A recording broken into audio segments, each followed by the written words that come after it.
మీ ఎలాంటి వ్యాపార ప్రకటనలకైనా వెంటనే మా ఛానల్ సంప్రదించండి. నమస్కారం గురుగారు. శ్రీమాత్రే నమః. గురుగారు, ఉగాది రాశి ఫలితాలు చర్చించుకుందాం. సో దీనిలో భాగంగా మిథున రాశి వాళ్ళకి శ్రీ పరాభవ నామ సంవత్సరంలో ఈ సంవత్సరం అంతా కూడా ఎటువంటి ఫలితాలు ఉండబోతున్నాయి, ఈ ఉగాది నుంచి వచ్చే ఉగాది వరకు ఎటువంటి జాగ్రత్తలు తీసుకుంటే బాగుంటుంది అంటారు? తప్పకుండా అండి. అయితే మనం మొట్టమొదటిగా ఆదాయ వ్యయాలు, రాజ్యభుజ అవమానాలతో పాటు ప్లానటరీ పొజిషన్స్, ఎందుకంటే మేజర్ ప్లానెట్సే తీసుకుంటాం. వీరికి మిథునం వారికి రాశిలో గురువు, ఈ గురువు జూన్ వరకు ఉంటాడు, దాని తర్వాత 2లోకి వెళ్తాడు. అండ్ 3లో కేతువు, భాగ్యస్థానంలో రాహు, దశమంలో శని సంచారం జరుగుతుంది. ఎందుకంటే సంవత్సర ఫలితాలు వీటినే మేజర్గా తీసుకుంటాం. నెల ఫలితాలు చిన్న ప్లానెట్స్ కూడా కలుపుకుంటాం. అయితే ఈ యొక్క అంశాలు చెప్తుంది నేనైనప్పటికీ చెప్పిస్తుంది సాక్షాత్ లలిత అమ్మవారిగా భావిస్తూ మనకు ఆదాయ వ్యయాలు కనుక తీసుకుంటే ఆదాయం 8 ఉంటుంది మిథునం వారికి, వ్యయం 11. బాబు ఏమిటిది ఆదాయం 8 అంటే భయం వేస్తుంది కదండి ఎవరికైనా కూడా. 8 లక్షలు వస్తే సంవత్సరం మొత్తం కలిపితే 11 లక్షలు, అంటే నేను 3 లక్షలు 4 లక్షలు 3 లక్షలు దాదాపుగా నేను అప్పు చేయాలనిపిస్తూ ఉంటుంది. అంటే ఇది 8,000 సంపాదించేవాడికి ఉండొచ్చు, 8 కోట్లు సంపాదించే 80,000 కోట్లు సంపాదించేవాడికి ఉండొచ్చు. మరి ఇది యాజ్ ఇట్ ఈజ్ ఇలాగే జరుగుతుందా అంటే ఇక్కడ మనం అర్థం చేసుకోవాల్సింది ఏంటంటే ఇది కంప్లీట్గా ఇలాగే జరగాలని రూల్ లేదు. ఎందుకంటే ఇది కేవలం గోచారంలో ఉండే ఈ సంవత్సర ఫలితాలు మాత్రం. కానీ మీకంటూ మీ పూర్వజన్మలో చేసుకున్న కర్మ అనేది ఒకటి ఉంటుంది కదా, మీరు ఎట్లాంటి కర్మ చేశారు, మీ ప్లానటరీ పొజిషన్స్ అంత బలంగా పడ్డాయని, మీకు కనుక ధన అధిపతి యొక్క ఫలితాలు బాగా నడుస్తున్నాయి, లాభాధిపతి ఫలితాలు బాగా నడుస్తున్నాయి, లేదా పంచమాధిపతి ఫలితాలు చక్కగా నడుస్తున్నాయి, అప్పుడు మీకు అలా ఏమీ డౌన్ అయిపోవడం ఏమి ఉండదు. ఇది ఫస్ట్ గుర్తుపెట్టుకోవాలి. ఎందుకంటే చాలామంది పంచాంగం చూసుకున్న బాబు 8, 11 అన్న పరిస్థితి ఏంటి అనుకుంటారు. ఇక్కడ ఇంకొకటి ఉంది. ఇలా ఎందుకు చెప్తారు అంటే బాబు నీ ఖర్చులు ఎక్కువ ఉన్నాయి కాబట్టి నువ్వు ప్లానింగ్ సరిగ్గా చేసుకో. ఇప్పుడు మనకి ఒక ప్రయాణం చేస్తున్నామండి, ఇక్కడ నుంచి మనం కాశీకి వెళ్ళాలి. కాశీకి వెళ్తున్నాం అన్నప్పుడు సరే ట్రైన్కి ఇంత అవుతుంది, అక్కడ నుంచి మళ్ళీ బస్కి ఇంత అవుతుంది, లేకపోతే క్యాబ్కి ఇంత అవుతుంది, అక్కడ ఉండడానికి లాడ్జ్కి ఇంత అవుతుంది, ఫుడ్కి ఇంత అవుతుంది అని ఒక ప్లానింగ్ ఉందనుకోండి. అన్ని డబ్బులు ఒకటేసారి ఖర్చు పెట్టుకోం. ఓకే వెళ్ళడానికి రావడానికి ఇవి వీటికి కాబట్టి అని చూసి ఖర్చు పెడతాం. లేకపోతే ఆ ప్లానింగ్ లేని వ్యక్తి కాశీలో దిగ్గానే అక్కడైతే బొమ్మల షాప్ కనపడంగానే వెళ్ళిపోయి అది ఇదంతా 10,000 అనగానే టక్కని కొనేసుకుని అయ్యప్పుడు నాకు లాడ్జ్కి లేదు తిండికి లేదు అనుకుని ఏడుస్తే అట్లా.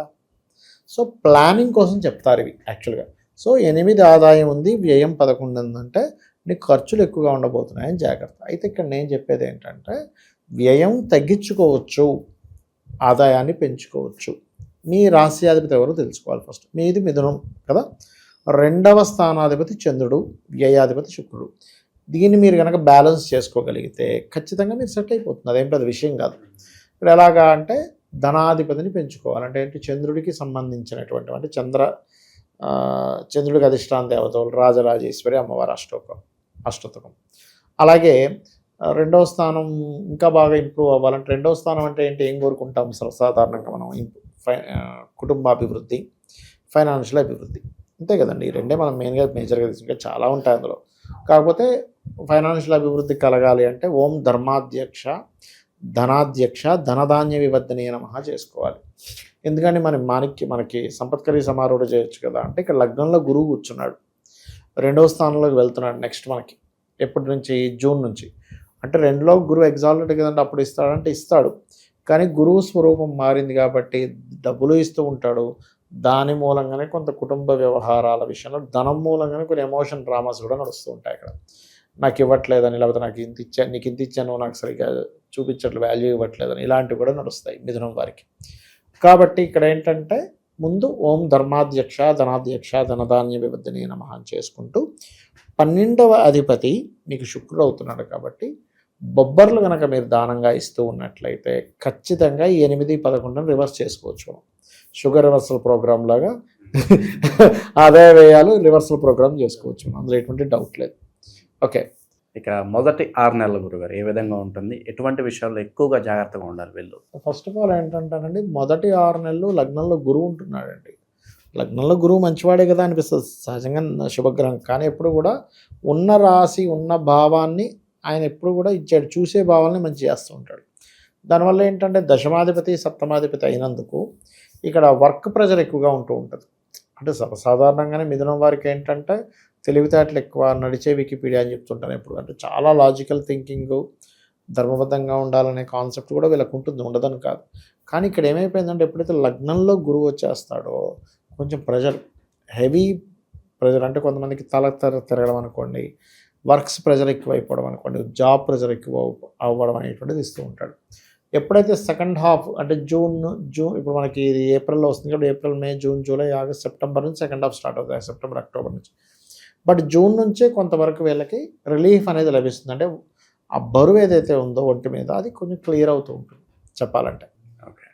అది మనం చెప్పొచ్చు. అలాగే సెకండ్ హాఫ్ నుంచి ఎప్పుడైతే గురువు 2లోకి వెళ్తున్నాడు ఇది ఫైనాన్షియల్ గ్రోత్ కూడా ఇస్తూ ఉంటుంది. కాకపోతే నవంబర్ వరకు 3లో కేతు ఉంటున్నాడు కాబట్టి మీరు అగ్రిమెంట్స్ చేసేటప్పుడు ముఖ్యంగా మంగళవారము, ఆదివారము కాస్త జాగ్రత్తగా ఉండాలి. ఆది మంగళవారాలు అగ్రిమెంట్స్ అనేవి అవాయిడ్ చేయాలి. ఎందుకంటే ఆ రోజుల్లో కనుక చేస్తే ఆ అగ్రిమెంట్ వల్లే మనం లిటిగేషన్లు ఇరుక్కుంటూ ఉంటాం, లేదా మధ్యవర్తిత్వం వెళ్ళడం ఇలాంటివి చేయకూడదు. అలాగే ఫస్ట్ హాఫ్లో కొంచెం వీళ్ళకి ఏదైనా ప్రాపర్టీస్ తీసుకోవడానికి, అది వాహనం కావచ్చు, గృహం కావచ్చు, మిషనరీస్ కావచ్చు, లేకపోతే ఒక కంప్యూటర్ కావచ్చు, ఇల్లునే ఇంకొంచెం బాగా ఒక లుక్ తేడానికి ఏదైనా చేయడం కావచ్చు, ఫస్ట్ హాఫ్లో ఎక్కువ ఛాన్సెస్ ఉంటాయి వీళ్ళకి. మరి సెకండ్ హాఫ్ పరిస్థితి ఏమిటి అంటే, సెకండ్ హాఫ్ దగ్గరికి వచ్చేసరికి ఏమవుతుందంటే వీళ్ళకి లోన్స్ లభిస్తాయి చెప్పాలంటే. అలాగే ఫస్ట్ హాఫ్లోనే ఎక్కువగా వీళ్ళకి ఈ వివాహ సంబంధించిన విషయంలో అనుకూలత ఉంటుంది. ఎందుకంటే ఫస్ట్ హాఫ్లో ఎప్పుడైతే సప్తమాధిపతి గురువు రాశిలోకి ఉన్నాడో, కొంతమంది చూడండి మంచి సంబంధం వచ్చిందండి, వాళ్ళు చాలా బతిమిలాడారండి, మా అమ్మాయి ఒప్పుకోలేదండి అంట. ఎందుకంటే ఆ టైంలో వాళ్ళకి నడవకపోవడం వల్ల, అవతల వాళ్ళకి వివాహ సంబంధం నడవడం వల్ల వాళ్ళు బతిమిలాడుతుంటారు. మనకు అర్థం కాదు ఒక్కోసారి. అందుకే నేనేం చెప్తానంటే ఎప్పుడు కూడా ఫస్ట్ మీకు వివాహ యోగం ఎప్పుడుందో చూసుకోండి. ఈ సంవత్సరాల్లో ఉంది అని అనుకుంటే మాత్రం ఖచ్చితంగా చూసుకోవాలి. ఇది లేదు అనుకుంటే మాత్రం అనవసరంగా అక్కడ మీరు టైం వేస్ట్ చేసుకోవడం చేయకండి. కాబట్టి ఇక్కడ ఏంటంటే ఈ పర్టికులర్గా ఈ ఏదైతే వివాహ సంబంధించిన విషయం ఉందో ఫస్ట్ 6 months చాలా అనుకూలంగా ఉంటుంది. దాని తర్వాత అనుకూలంగా ఉండదని కాదు, ఏదైనా కొంచెం మారిపోయాడు కదా, మళ్ళీ వక్రించినప్పుడు అనుకూలత ఏర్పడడం. ఎప్పుడు వక్రిస్తాడు మనకి అంటే June, July, August, October, November, December నుంచి కొంత వక్రిస్తాడు గురువు, మళ్ళీ మీరు 2లోకి వెళ్ళిన గురువు. కాబట్టి అక్కడి నుంచి మళ్ళీ కొంచెం నవంబర్, డిసెంబర్ నుంచి మళ్ళీ కొంచెం అనుకూలత ఏర్పడుతూ ఉంటుంది అట్లా. సో దశమంలో శని ఉన్నందుకు ఉద్యోగం విషయంలో ఎంత స్ట్రెస్ ఉంటుందో అంత అవకాశాలు కూడా ఎక్కువగా వస్తుంటాయి, అందులో ఎటువంటి డౌట్ లేదు. అండ్ వీళ్ళకి ఇంకోటి ఏంటంటే రాహు ఎప్పుడైతే అష్టమంలో ఉన్నాడో, భాగ్యంలో ఉన్నాడో ఫస్ట్, కాబట్టి ఫస్ట్ హాఫ్ అంతా కూడా దేవతా ఆరాధనతో పాటు లలితా సహస్రనామాలతో పాటు వీరు ఎంత పితృదేవతా కార్యక్రమాలు చేస్తూ ఉంటే ఫైనాన్షియల్గా కానీ బ్యాంకింగ్ పరంగా కానీ అన్ని విషయాల్లో గ్రోత్ అనేటువంటి చాలా బాగుంటుంది. నవంబర్ నుంచి ఎప్పుడైతే అష్టమంలోకి వెళ్ళిపోతాడో సెకండ్ హాఫ్లో వీళ్ళు ఎక్కువగా అంటే ఈ ఉగాదిని రెండు భాగాలు చేద్దాం. ఉగాది నుంచి ఉగాది 2 భాగాలు చేస్తాం. ఒక నవంబర్ నుంచి అనుకోండి, అక్టోబర్, నవంబర్ నుంచి వీళ్ళు కొంచెం వాహనం మీద వెళ్ళేటప్పుడు స్లోగా వెళ్ళాలి.